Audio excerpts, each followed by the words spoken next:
بیبي ګله 40 کاله عمر لري، د سر سیوری یې ترې روانو جګړو اخیستی او اوس مهال د 7 یتیمو ماشومانو سرپرستي ور د غاړې ده.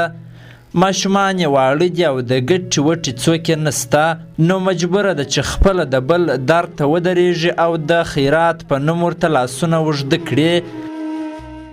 40 کلنه سپین سرې مور کرۍ ورځ د اولادونو او ځان لپاره د یوې مړې ډوډۍ پیدا کولو پسې تېروي او ماښام د وړو اولادونو لپاره د خوړو تیاری نیسي.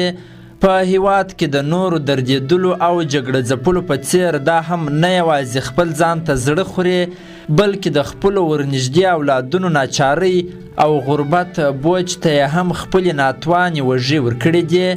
خاوند یې روانې بدمرغې جګړې ترې اخیستی، نو مجبوره ده چې په دې دنیا ورپېښ ټول دردونه وزغمي او پر مخ یې ټېل وهي. دغه مور اوس مهال یوازې د خپل اولادونو د خېټ په غم کې ده او خپل 12 کلن مشر زوی ښوونځي ته د زده کړې لپاره نه، بلکې په دې موخه لیږي چې په مکتب کې ورکېدونکي خوراکي مواد، غوړي او نور ترلاسه کړي کور ته یوسي.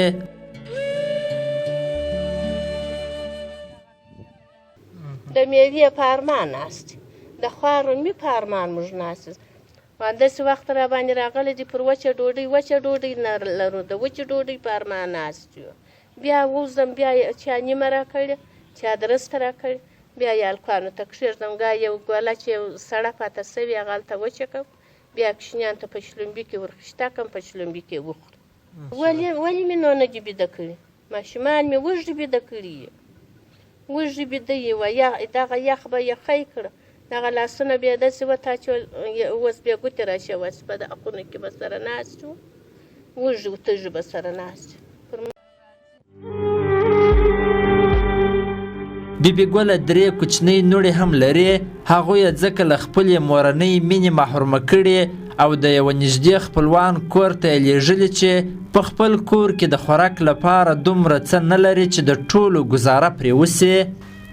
کله چې مې له دغې موره د تېر ژوند په اړه پوښتنه وکړل، نو سترګې له اوښکو ډکې سوې او یوازې دومره راته وویل کشکې زه نور مړه سوې وای چې نور مې د ځان او اولادونو درد نه لیدلی، یا د مور سره له دې چې اوس مهال له غربت او ناچارۍ کړېږي د سبا په فکر کې ده او له دې ویره لري چې که په داسې غریبۍ کې یخ ژمی پرې راسي نو ماشومان به یې له یخنیه مړه سي. پاکه خدای تی پر ودروي، جګړې ودروي خدایه. سپین اسلام تا پار کوي، الله تی په چمبه کې ونسي.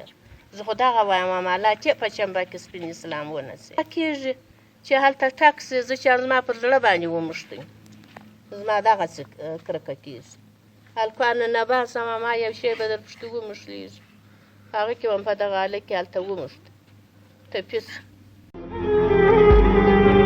بیبي ګله وایي چې دوامدارې جګړې ترې د ژوند ټولې خوښۍ اخیستې او اوس مهال په ډېر بد حالت کې خپل ژوند مخې ته وړي، خو لا هم یوه هیله لري چې شاید د ځان او اولادونو ژوند یې ورسره ښه سي.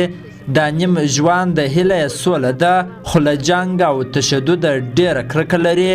هغه وایي هره ګولۍ چې په جګړه کې د ټوپک له خولې وځي لکه یوازې د دې پر زړه چې لګېږي دومره درد احساس کوي. په یوازې ځان د یو عالم غمونو وړونکې دغه میرمن وایي که څه هم د ځان او کوچنیو ماشومانو د بېوسۍ او بېکسۍ ژوند یې زړه خوري، خو که سوله وسي نو دا هر درد به یې هیر کړي او د خوشحالۍ احساس به وکړي. نوموړی د جګړې له ښکېلو غاړو غوښتنه کوي چې نور دې ټوپک پر ځمکه کښېږدي، جګړې ته دې نه ووایي او له سره دې د یو نوي ژوند پیل وکړي.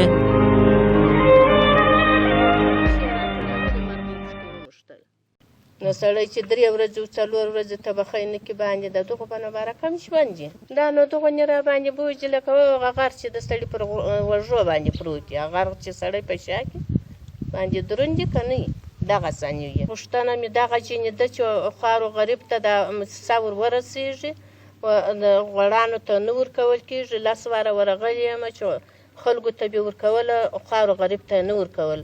کونډې و یتیم ته نه رسېږي، دا موسسه کونډې و یتیم ته نه رسېږي.